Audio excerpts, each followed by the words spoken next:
जय हिंद।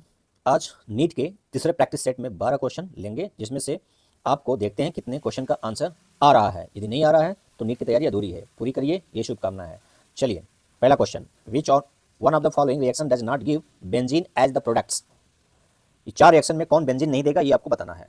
एसिटिलीन यानी एथाइन को red hot iron tube 873 kelvin पर गर्म करेंगे तो बेंजीन बन जाएगा। साइक्लाइजेशन यानी एरोमेटिक कैरेक्टर आ जाएगा, यानी ये बेंजीन देगा। और बेंजीन डाइजोनियम क्लोराइड को वाटर के प्रेजेंस में हीट करेंगे, वार्म करेंगे तो क्या मिलेगा? फिनॉल मिलेगा। इसमें बेंजीन नहीं मिलेगा, क्या मिलेगा? फिनॉल। और सोडियम बेंजोएट को सोडा लाइम के प्रेजेंस में हीट करेंगे तो कार्बन डाइऑक्साइड निकल जाएगा और बेंजीन मिलेगा।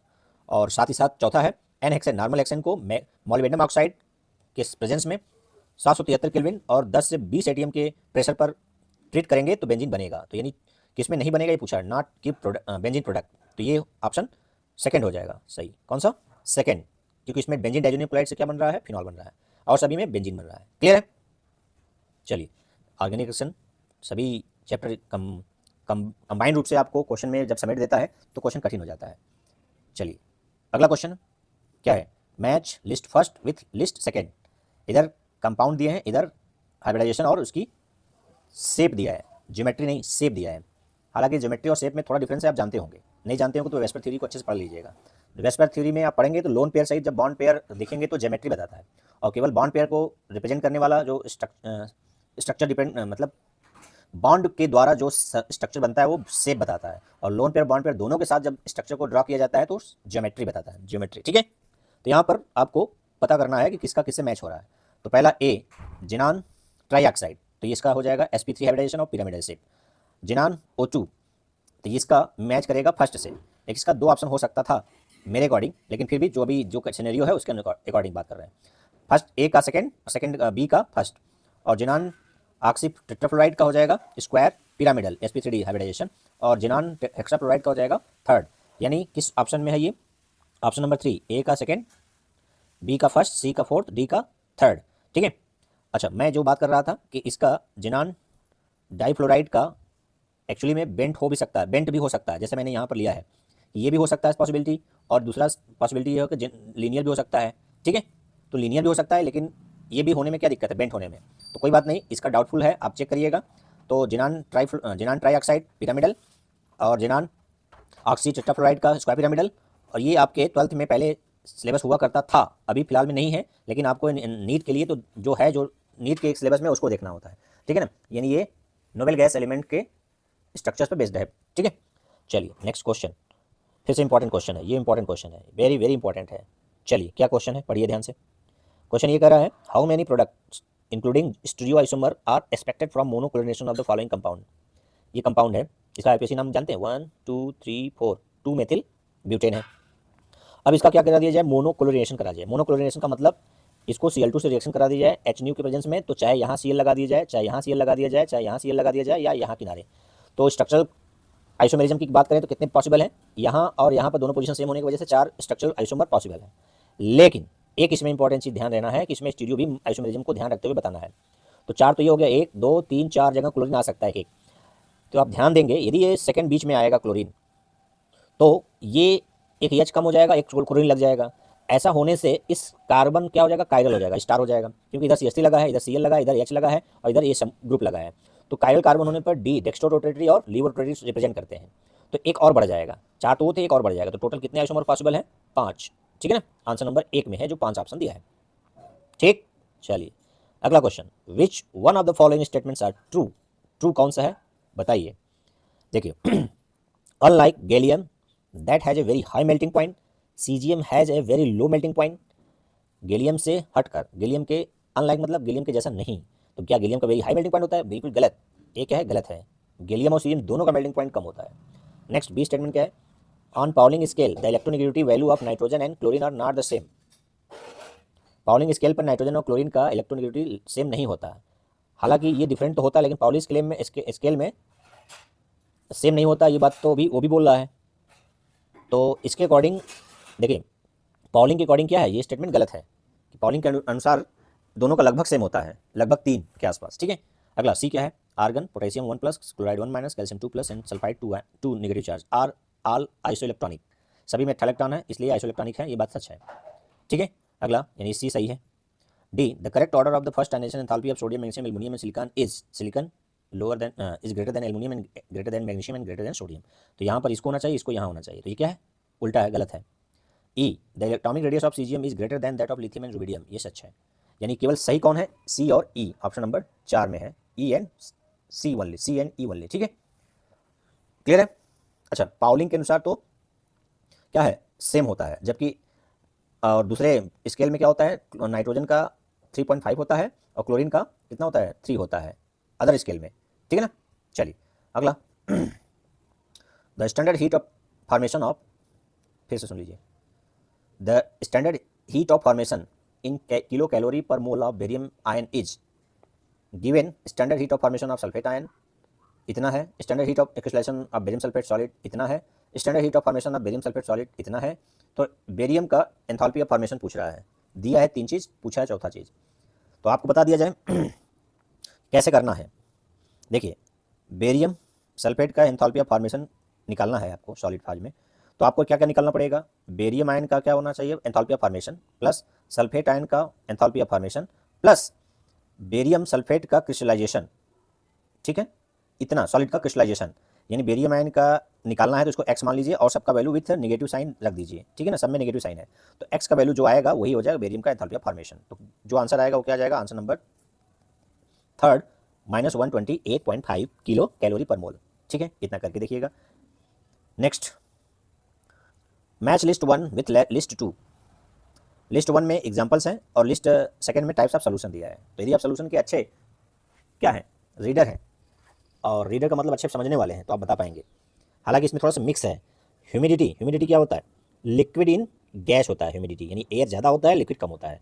ए का सेकेंड हो गया, ए का सेकेंड, ठीक है, 2 जगह दिया है, एक तीसरे में भी चौथे में। चलो बी का मिलाइए। एलॉय क्या होता है, एलॉय होता है सॉलिड इन सॉलिड, एलॉय क्या होता है, सॉलिड इन सॉलिड, तो बी का फर्स्ट, देखिए चौथे वाले में बी का first. Amalgam liquid in solid, C का फोर्थ। और स्मोक क्या होता है, solid particle in gas, third होता है। तो ऑप्शन नंबर डी करेक्ट हो जाएगा, ठीक है, नहीं समझ में आया फिर देख लीजिएगा। अगला, कार्बन हाइड्रोजन से रिएक्ट करके मीथेन बनाता है, सभी गैसियस स्टेट में है, तो एंथैल्पी ऑफ फॉर्मेशन कितना दिखाई दे रहा है, -74.8 किलो जूल पर मोल। अब ऑप्शन देखिए, पढ़िए स्टेटमेंट ध्यान से। विच one of the following diagram give an accurate representation of above reaction. यहाँ आर रिएक्टेंट को रिप्रेजेंट कर रहा है, पी प्रोडक्ट को, और ग्राफिकल रिप्रेजेंटेशन सबसे सुटेबल कौन होगा, ऑप्शन नंबर 3। क्यों होगा, क्योंकि जब रिएक्टेंट और प्रोडक्ट में प्रोडक्ट ग्राफ में नीचे होता है तो उसकी एनर्जी डिक्रीज होती है, डिक्रीज जब होती है तो एनर्जी रिलीज दिखाया जाता है डेल्टा एच नेगेटिव। कितना रिलीज हो रही है, 74.8 किलो, ठीक है, समझ में आ रहा है बात। चलिए नेक्स्ट, फिर से इंपॉर्टेंट क्वेश्चन है, बहुत अच्छे क्वेश्चन फ्रेम किए गए हैं, सलाम है क्वेश्चन सेटर को ऐसे क्वेश्चन सेट करने के लिए, अच्छे क्वेश्चन है। शुगर एक्स, कोई शुगर एक्स है, उसमें 4 विशेषताएं हैं, क्या क्या है, इज फाउंड इन हनी,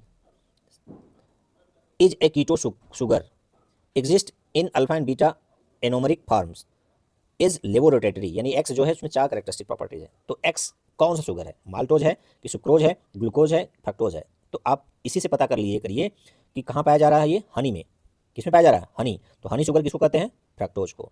और साथ ही साथ उसमें और 3 विशेषता क्या है, कीटो है, कीटो ग्रुप है इसमें, ग्लूकोज में एल्डिहाइड ग्रुप है, इसमें कीटो ग्रुप है, ये भी alpha and beta anomeric form में रहता है, और ये लेबोरेटरी है, डेक्स्ट्रो भी हो सकता है, ठीक है। तो ये ऑप्शन नंबर 4 करेक्ट हो जाएगा।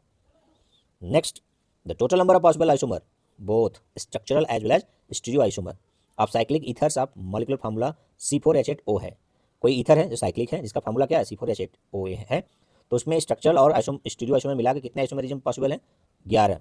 कैसे हैं, इसको आप गूगल पर या किसी अदर सोर्स पर सर्च करिएगा, आपको वहाँ डिटेल मिल जाएगा। यहाँ मैं डिटेलिंग के लिए जो मैं स्ट्रक्चर बनाऊंगा वो थोड़ा सा क्या होगा, जगह कम पड़ जाएगा मेरे लिए, क्योंकि मेरे पास वो रिसोर्सेज नहीं है जो मैं पूरे स्ट्रक्चर को ड्रा कर पाऊँ, ठीक है। तो ये है एक जनरल स्ट्रक्चर है, इसमें CH2 CH2 CH2 और CH2, total 4 carbon, 8 hydrogen, 1 oxygen, ठीक है। इस तरह से ये बन जाएगा, केवल टोटल कितना, 11 structural as well as stereo, ठीक है ना। स्टीरियो में कौन सा, R कन्फिग्रेशन और S कन्फिग्रेशन, रिजेक्टस और सिनिस्टर।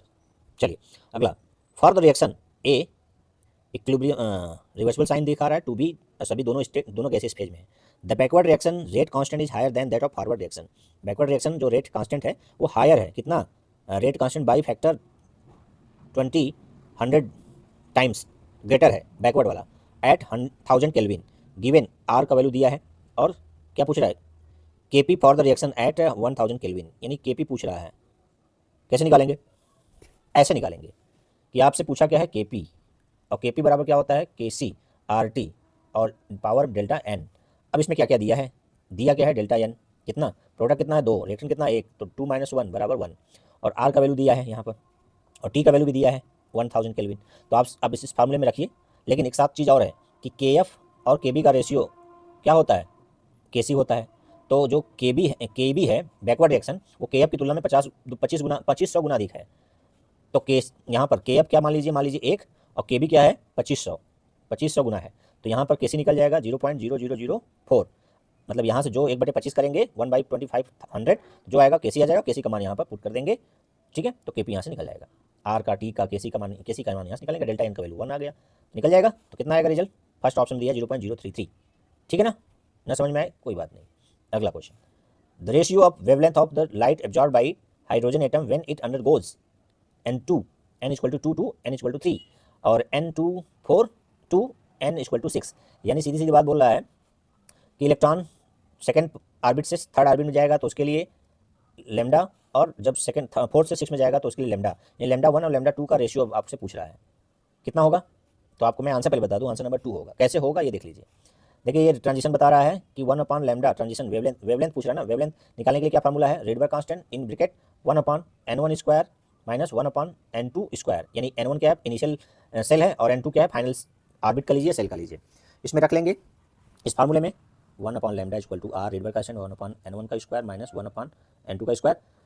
तो यहाँ एक बार n1 में क्या रखेंगे 2 रखेंगे, n2 में क्या रखेंगे 3 का स्क्वायर 2 का स्क्वायर सॉल्व करेंगे तो जो आएगा उसके एक बार लेमडा 1 निकल आएगा, और दूसरी बार लेमडा 2 के लिए n1 की जगह n4 और n2 जगह 6 रखेंगे। तो दोनों का लेमडा 1 लेमडा 2 निकालने के बाद जब सॉल्व करेंगे रेशियो निकालेंगे तो क्या आएगा 1/4 आ जाएगा, ठीक है। फार्मूला कौन सा लगेगा पता हो गया, और आर तो कट जाएगा क्योंकि दोनों में आर है ना समझ में आए, आगे बढ़ते हैं ना समझ में आए तो आगे बढ़ते नहीं, उसको समझिएगा, जाइएगा फार्मूला देखिएगा 1/λ = क्या formula 1/r Rydberg constant bracket में क्या लेते हैं 1/n1² - 1/n2 का स्क्वायर, और n1 क्या है इनिशियल, यानी n2 यहाँ n1 क्या हो जाएगा 2 और n2 हो जाएगा 3 पहले के लिए लेमडा 1 के लिए, उसी तरह से लेमडा 2 के लिए n1 हो जाएगा 4 n2 हो जाएगा 6। फार्मूला में रखने के बाद लेमडा 1 लेमडा 2 को जब डिवाइड करेंगे तो 1/4 आ जाएगा, ठीक है।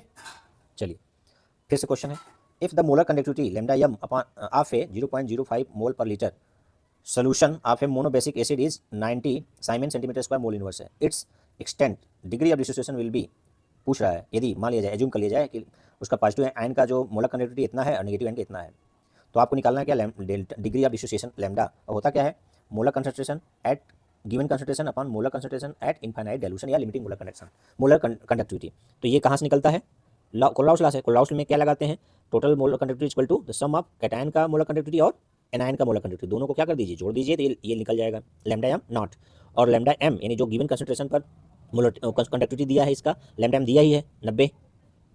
फिर से सुनिए ये है देखिए अल्फा निकालना है lambda m at given concentration lambda m nought, तो कितना दिया है 90 दिया है, और ये धनायन कैटायन का मोलर कंडक्टिविटी और एनायन कंडक्टिविटी जोड़ देंगे तो क्या निकल जाएगा molar conductivity at infinite dilution, तो इसका कितना जाएगा जोड़ेंगे तो 349 और 50 और 0.6 है तो ये 400 हो जाएगा, 400/90/400 करेंगे तो 9/40 आया, 9/40 को काटेंगे तो 4 दूना 8 दशमलव लगा के 0.0225 क्या आ जाएगा 0.0225, आंसर नंबर 1 आ जाएगा। क्लियर है कैसे आया, इसी फार्मूले पर रखकर बस और कुछ नहीं। और लेमडा m नॉट कैसे निकालेंगे, तो सम ऑफ कैटायन एंड एनायन का सम कर देंगे, लेमडा m नॉट आ जाएगा, लेमडा m तो दिया है 90, बस रेशियो निकाल लीजिए आ जाएगा, ठीक है आसान है। बस इसमें लगाना क्या है कोल्हाउस लॉ लगाना है और डिग्री ऑफ डिसोसिएशन का फार्मूला लगाना है, ठीक। तो ये रहा 12 क्वेश्चन। तो 12 में से आपको कितना आया, 12 आया, 11 आया, 10 आया, 9 आया, 8 आया, 7 आया, 6 आया, 5 आया, 4 आया, 3 आया, 2 आया, 1, कितना आया और किस लेवल के क्वेश्चन थे, ये बहुत ही इंपॉर्टेंट क्वेश्चन थे, बहुत ही इंपॉर्टेंट। ऐसे ही क्वेश्चन होने चाहिए भाई, सिलेक्शन डॉक्टर बनने जा रहे हैं आप, ऐसे ही होना चाहिए, ठीक है। तो ऐसे वीडियो देखने के लिए